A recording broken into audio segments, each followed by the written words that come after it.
everything you need to know if you're considering staying at the Best Western China Lake Inn. I'm Chris, this is Yellow Productions. I do travel guides that are fun, informative, entertaining, and in this video, I'm gonna show you the common areas of the hotel, the neighborhood around the hotel, the inside of one of the rooms, and tell you what I like and what I don't like about this hotel. All right. Let's go. This hotel is located in Ridgecrest, California. Where's Ridgecrest, California? Well, it's located about 2.5 hours from Los Angeles International Airport in the Mojave Desert, pretty close to Death Valley National Park. If you're going to Death Valley National Park, Ridgecrest is actually the biggest town close to Death Valley, and that's what Ridgecrest really markets itself towards, a bedroom community for people going to Death Valley from a tourism perspective. Now, this hotel, the Best Western, across the street, you're gonna find a gas station. Across from there, you're gonna find Guns for Us, and then you'll find a couple other lower end motels just down the street, a Roadway and a Super 8. Now, the Best Western, it's a renovated classic California motel, parking lot in the middle, rooms around the outside. The lobby, pretty small. All you're gonna do in the lobby is you're gonna check in, that's it. Then right behind the lobby is the breakfast area. They serve a free full breakfast every morning included in the room rate, which I have to say is pretty nice for a hotel where the room rates are actually pretty inexpensive. Just behind the lobby is the hotel's small but well-kept swimming pool. There's also a even smaller hot tub right here, and they've got a little thing that makes it easy to get into if you can't walk down the steps. Other items of interest that are out here in the pool area, there is a coin-operated washer and dryer. This is where the vending machine is, and if you need ice, you'll find it right out here in the pool area. And just on the other side of the pool is a pretty small but well air-conditioned fitness center. Leaving the pool area, I find signs like this always funny in hotels. It says, please keep the gate closed, but if you wonder who put this sign here, it was the management. Now that we've seen everything around the hotel, let's check out the inside of one of the rooms. And I want to say parking here is super excellent. I am right there and my room is right here. So this is room 126. It's a king room on the ground floor. This room runs $115 a night while I was here. All right, air conditioning to the left, one window that faces the parking lot. There's a little blue seating chair, a little rug they've put here on the floor. The floors are hardwood, so not carpeted. Platform bed makes it a bit raised up. Timex clock here in the corner. The room is nicely renovated. This is clearly a old motel that's been renovated recently, so they've added some crown molding, they've added ceiling lights, which makes it nice and bright. There is a little desk right here you can work on. My stuff that I brought in, that's the front door we walked in through. There's an interesting picture of a Joshua tree here. This is the flat panel television. Interesting that they decided not to hang it on the wall, but just kind of put it there. There's a nice refrigerator that also has a freezer compartment. There is a microwave and a couple of drawers for you to put your stuff in. The closet has a nice big mirror on it. What's in here? There's plenty of hangers, there's a little luggage holder thing, and there's an ironing board. Now, the bathroom is kind of weird. It's sort of a weird bathroom because, well, here's the sink, and then there's this little noodle portion of the bathroom, right? This is the closet, and there's this noodle of the portion of the bathroom to get in if you want to kind of like use the whole sink from over here. Oh, and the bathroom is also where they put the coffee machine. The hand soap is this kind of weird reusable thing that's like really far from the sink, and then the bath soaps and stuff, I guess they put here. This is the little weird plasticky ice box, the hair dryer attached to the wall so that you don't steal it.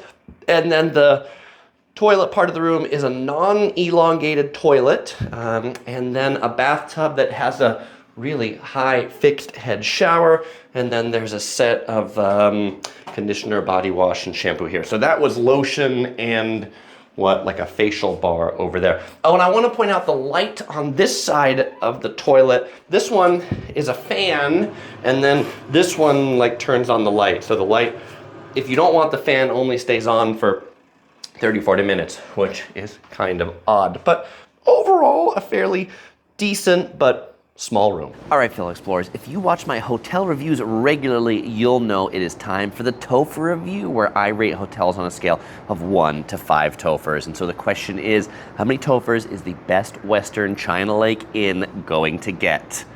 And it's going to get 2.5 Tophers.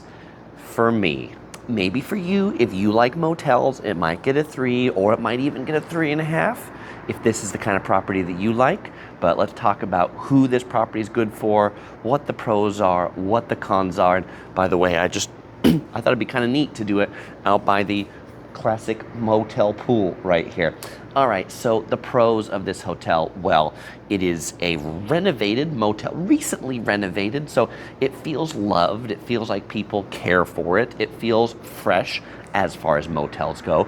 The parking, super convenient. You can park like 5 feet from your room. That's pretty convenient. Free breakfast included for a relatively low rate, $115, free parking, free breakfast. So those were all pretty good things. Oh, and at the breakfast, I really liked the automated pancake making machine. It was pretty neat. You waved your hands in front of it and a couple pancakes came out, which was pretty neat. And the rest of the breakfast was pretty decent, though the breakfast restaurant is pretty small. Okay, now on to the cons of this hotel. Or should I say motel? Yeah, it's a motel. You know, this whole setup of like the parking lot being 5 feet from the room, not really that fantastic when cars come in at 9, 10, 11, midnight to check in. Noisy cars, noisy motorcycles. Turned out I was sharing this hotel with a whole bunch of French Canadian bikers. How do I know they're French Canadian? Their license plates were from Ottawa and they spoke French. That's how I know they were French Canadian. But when their motorcycles rolled in, it was really loud and really kind of woke me up as they pulled into the parking lot. Now, so it's like there are no quiet rooms in this hotel because all of the rooms are like 5 feet from the parking lot. The remodel definitely was not like a complete overhaul. They just did the easy things that they could. And actually it turns out just to the side of this pool, looking over this gate, you can see some other parts of the former motel that was here that they've just kind of left some of the construction stuff kind of hanging out in this little area. I guess they haven't decided what to do with it yet. Oh, and side note, if you hear a little bit of wind noise here, you know, the thing about being in the desert is it can be quite windy. But speaking of wind, I had the issue with my air conditioner where it wouldn't stay on. Like, it's got the fan, low, high, but there was no way to keep the fan on. I went to the front desk and I asked, and I was like, yeah, we have so many air conditioners in here, we have no idea how to make your fan just stay on. So of course I went to YouTube and typed in Amana hotel air conditioner bypass, found the secret codes to make the fan stay on all the time, but that was a pretty lame encounter with the front desk. Oh, and then finally, when I did get the air conditioner fan on, you know, because it's one of these in-wall ones, it is set up to blow basically directly on the bed, which is too much fan, and so I actually had to take the chair in the hotel room and block the air conditioner with it, or at least direct the air so that the air wasn't blowing right in my face all night. But then you might be like, Chris, maybe you would have preferred it off. Oh, it's, did I mention it's next to Death Valley? It can be pretty hot here, and so air conditioner off at night, kind of like death in the room. So now the question is, who is this hotel for? Who would I think would like this hotel? Well, clearly the French-Canadian biker group, they liked it because they could park their motorcycles right in front of their room. They spent some time tuning up their motorcycles in the morning. So if you really want to be close from your car to your room, ground level, don't have to schlep through any hallways, lobbies, things like that, then you might really like this particular hotel. Some other options in Ridgecrest you might want to consider. I've heard great things about the Spring Hill Suites and the Hampton Inn. Now you might be saying, Chris, if you've heard good things about those, why are you at the Best Western? Both those hotels were fully booked out when I was here, and so the Best Western was the next best thing. Now, if you're planning a trip to this area, maybe to Death Valley, you might enjoy checking out my whole travel guide to Death Valley. You'll find that right here on the screen. Also, a link in the description below. And if you want to see the uber expensive hotels in Death Valley, $500 a night, that, well, this hotel is probably worth about the same as that hotel, just that one's in the park and this one isn't. You can find my review of that Death Valley $500 a night hotel right here. All right, I'll see you in these videos. You'll also find links in the description below.